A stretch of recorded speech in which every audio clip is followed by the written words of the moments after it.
मैं प्रधानमंत्री कार्यालय में जाके वहीं धरने पर बैठ जाऊंगा और जब तक कि प्रधानमंत्री मेरी बात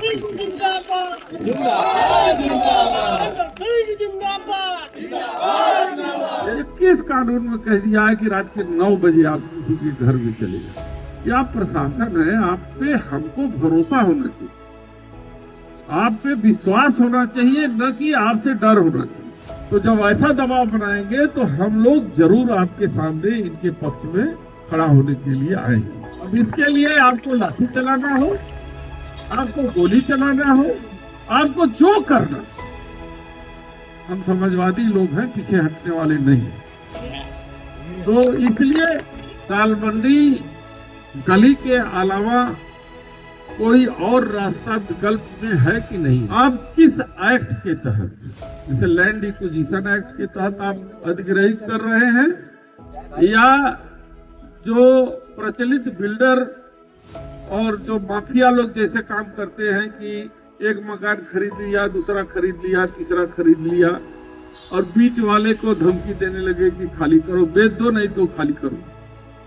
तो आप सरकार में हैं, ये कौन सा कानून ये कहता है कि आप इस तरीके की प्रक्रिया अपना लीजिए? कि आप मकान खरीद ले रहे हो, मालिक सरकार हो जा रही है, और जब सरकार हो जा रही है तो हमारे संविधान में टेनेंट एक्ट के अंतर्गत जो हमारे किराएदार हैं उनके भी कुछ अधिकार संरक्षित हुए हैं कि उनको प्रॉपर नोटिस दे दिया जाए या मौका दिया जाए। इतना जल्दीबाजी क्यों? इतना जल्दीबाजी, देखिए 2 तरीके से, या तो अधिग्रहण कानून के तहत लीजिए, आप वो करेंगे नहीं, मैं जानता हूं नहीं करेंगे कि हम लोग राजनारायण के वंशज हैं, हमारे रगों में राजनारायण का खून है, हम लड़ते भी हैं तो लोकतांत्रिक तरीके से लड़ते हैं, और हम आपसे डंडागोजी से नहीं लड़ेंगे, हम लोकतांत्रिक तरीके से कानून के तहत आपसे लड़ेंगे। जो साथी हैं, वो जो पीड़ित पक्ष है, वो हमारे पास आया अपनी ग्रीवेंसेस को लेकर, हमने इनकी बात पूरी सुनी। हम आपसे खाली 2 सवाल पूछे। आप सालबंडी गली के अलावा कोई और रास्ता विकल्प में है कि नहीं है? पहले एक, इस पर जवाब बाद में दीजिएगा। दूसरा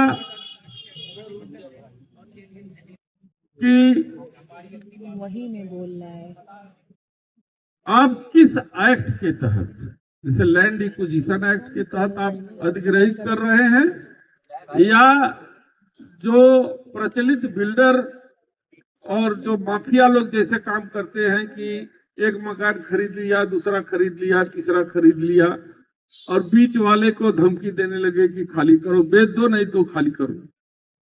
तो आप सरकार में हैं, ये कौन सा कानून ये कहता है कि आप इस तरीके की प्रक्रिया अपना लीजिए? अगर कोई कानून है तो उसको भी हमको बता दीजिएगा।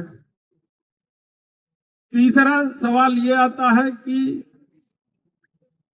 जो उधर की सड़क है मेन, और नई बाजार की सड़क है, नई सड़क है, जो ये सब 12-12 मीटर है, 13 मीटर है, और आप 17 मीटर ले रहे हैं। सालबंडी की जो बीच का कनेक्शन है, तो आप इस पर प्रस्ताव बना करके सरकार को भेजिए कि इस तरीके का है, और उसको भी कम से कम 12 मीटर 14 मीटर तक ही सीमित किया जाए। ठीक है? तो सबसे इंपॉर्टेंट बात यह है कि आप मकान खरीद ले रहे हो, मालिक सरकार हो जा रही है, और जब सरकार हो जा रही है तो हमारे संविधान में टेनेंट एक्ट के अंतर्गत जो हमारे किराएदार हैं उनके भी कुछ अधिकार संरक्षित हुए हैं कि उनको प्रॉपर नोटिस दे दिया जाए या मौका दिया जाए कि आप अपना सामान जो है कि निकाल लीजिए या कहीं और विस्थापित हो जाइए। तीसरी बात, कि जो रेट आप दिए हैं बाबा विश्वनाथ कॉरिडोर में, कैबिनेट की वो आपके पास कॉपी होगी, जिसमें मार्केट रेट से भी ज्यादा देने का आपको अधिकार दिया गया था जिला प्रशासन को।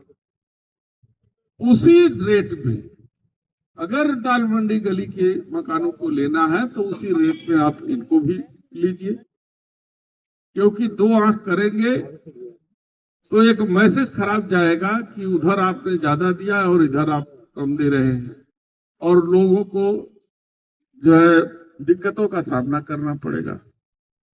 और अंतिम और सबसे महत्वपूर्ण बात यह है कि आप प्रशासन है, आप पे हमको भरोसा होना चाहिए, आप पे विश्वास होना चाहिए, न कि आपसे डर होना चाहिए। ये किस कानून में कह दिया है कि रात के 9 बजे आप किसी के घर में चले जाए? आप कोशिश ये करिए कि सूर्योदय से सूर्यास्त तक आप अपनी कानूनी कार्रवाई कीजिए, लेकिन जब रात हो जाए तो रात में तो चिड़िया भी घोंसला नहीं छोड़ती। वहां जो जबरदस्ती जो है दबाव आप लोग बना रहे हैं, तो जब ऐसा दबाव बनाएंगे तो हम लोग जरूर आपके सामने इनके पक्ष में खड़ा होने के लिए आएंगे। अब इसके लिए आपको लाठी चलाना हो, आपको गोली चलाना हो, आपको जो करना, हम समाजवादी लोग हैं, पीछे हटने वाले नहीं हैं। तो इसलिए मैं आपसे अभी तक निवेदन कर रहा हूँ, विनम्र निवेदन कर रहा हूँ, यही जानने के लिए मैं केवल वहां जा रहा था, और मैं आपको धन्यवाद दूंगा कि आपने मौका दे दिया इन लोगों को बुलाने का। तो ये सारे प्रस्ताव मैं आपके सामने एक पत्र के रूप में दे रहा हूं। आप जिलाधिकारी से मेरी फोन से बात हुई भी है, आप जाकर के वहां कीजिए, और हमारे और आपके बीच, इतनी जनता के बीच में जो भी बातें हो रही है, उस बातों के इतर वहां पर अगर आप कार्रवाई करेंगे तो कल मैं जा रहा हूं मेरी कमेटी की मीटिंग, डिफेंस कमेटी, मैं प्रधानमंत्री कार्यालय में जाके वहीं धरने पर बैठ जाऊंगा, और जब तक कि प्रधानमंत्री मेरी बात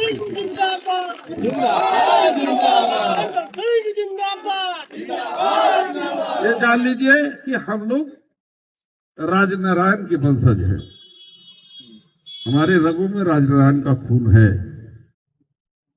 हम लड़ते भी हैं तो लोकतांत्रिक तरीके से लड़ते हैं, और हम आपसे डंडागोजी से नहीं लड़ेंगे। हम लोकतांत्रिक तरीके से कानून के तहत आपसे लड़ेंगे। आप मुझे जाने नहीं दिए, आपसे मैंने झगड़ा नहीं किया, मैं धरने पर बैठ गया, आपने कहा यहां मिल लीजिए, मैं यहां मिल लिया, लेकिन हमारी भी बात आप मान लीजिए कि किसी भी चीज की एक सीमा होती है। आप रात में किसी को जो है कि दहशत का वातावरण नहीं फैलाएंगे, और ये तय कर लीजिए 2-3 बात कि अगर आपको लेना ही जरूरी है तो 17 मीटर के जगह 12 मीटर 14 मीटर कर लीजिए, हाँ वो कर लीजिएगा। और दूसरा ये कि इतना जल्दीबाजी क्यों, इतना जल्दीबाजी, देखिए 2 तरीके से, या तो अधिग्रहण कानून के तहत लीजिए, आप वो करेंगे नहीं, मैं जानता हूं नहीं करेंगे, क्योंकि उसमें कई बाधाएं हैं, एफिडेविट हमारे डीएम साहब ने दे रखा है। आप दूसरा रास्ता अपना रहे तो दूसरा रास्ता अपनाइए, मुझे कोई आपत्ति नहीं, लेकिन इनको संतुष्ट करके, ठीक है ना? तो आप जोर से बोल दीजिए। सर मैं जो भी कहा है मैं आपको आश्वस्त करता हूँ सर, आपकी भावनाओं से पूरी तरह से अवगत करा दूंगा, और जहाँ जहाँ आपने कहा है और आपको समय थोड़ा आगे से तो भैया थोड़ा आगे से हट जाइए। आपने जो भी कहा है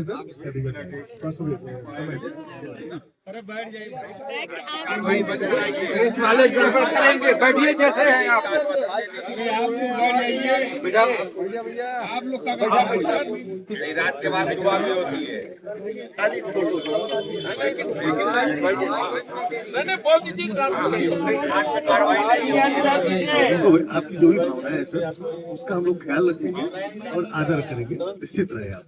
नहीं होगा। सहमति से लीजिए।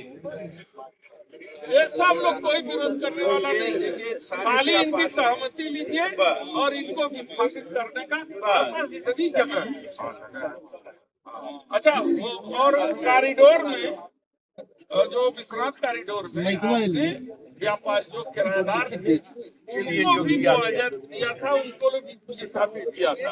आप पढ़ लीजिए। ऐसे ऐसा नहीं है। देखिए इस देश के सभी नागरिक सबका अधिकार ऐसा मैं आपको बता दूं, कैबिनेट ने इनको पावर दे रखा और एक कैबिनेट के साथ हाल ही में कुछ मीटिंग हो रही है, उसमें आपको और जिला प्रशासन को पूरा अधिकार दे रखा है, जिस भी रेट में देना चाहे उतना रेट दे करके आप इनको असंतुष्ट मत कीजिए। ये जो सारे व्यापारी सब टैक्स देते हैं, तो सब टैक्स देते हैं। आपको पैसा भी जो देना है ये इन्हीं का देना है, जनता का पैसा ही इन्हीं को देना है। तो आप कष्ट मत, आप लीजिए इनकी सहमति से। आप बताइए रात में कार्रवाई नहीं और खड़ी है वहाँ। ये कौन आ गई बीच में? एडीएम पीछे साहब, हट जाइए, थोड़ा पीछे हट जाइए। एडीएम साहब, ये मैडम थोड़ा पीछे जाइए। हम सब न्यायालय पीछे जाइए की थोड़ा कदर सा। करते हैं, आप भी करते हैं, हम भी करते हैं। मैं दालमंडी के सम्मानित व्यापारियों के निमंत्रण पे यहाँ आया। माननीय उच्च न्यायालय जज हैं honourable Manoj Kumar, honourable Arun Kumar, writ दाखिल की गई मिस्टर थोड़ा सा आप अपना हाथ पीछे राहुल करिए। अरोड़ा, अग्रवाल जी, शहनवाज खान। सीधे ये कहा गया कि 2013 के लैंड एक्विजिशन बिल के तहत और आप जबरदस्ती नहीं करेंगे, सारी चीजें हैं।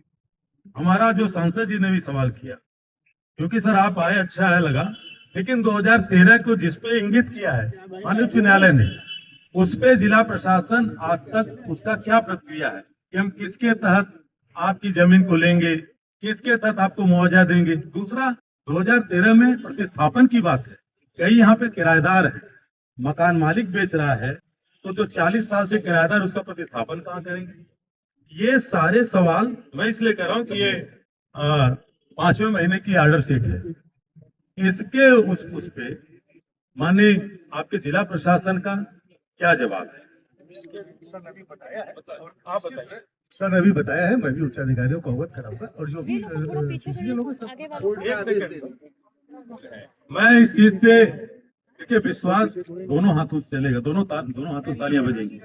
नहीं, मैं इसलिए कह रहा हूँ कि हमारा उच्च न्यायालय हमारे लिए सर्वोच्च है ना। आज दोनों लोग के बीच में जब उच्च न्यायालय के अकॉर्डिंग आप कार्रवाई कर रहे हैं कि नहीं कर रहे हैं, इसका जवाब आप नहीं दे पा रहे हैं, तो किसके तहत वहां पे डिमोलिश किया जा रहा है, इसका जवाब चाहिए। अब ये देखो इनका। ए भैया थोड़ा सा। सबको पर्याप्त मात्रा में लोग सुन भी रहे हैं। ठीक है, तो फिर सुन लीजिएगा बात। ए भैया थोड़ा किनारे होइए ना, क्यों बीच में आ रहे हैं? बताओ। एक सवाल था, 1984 का वीडियो अचानक डिमोलाइजेशन नोटिस लेकर के आ गया, इतने साल तक वीडियो कहाँ था?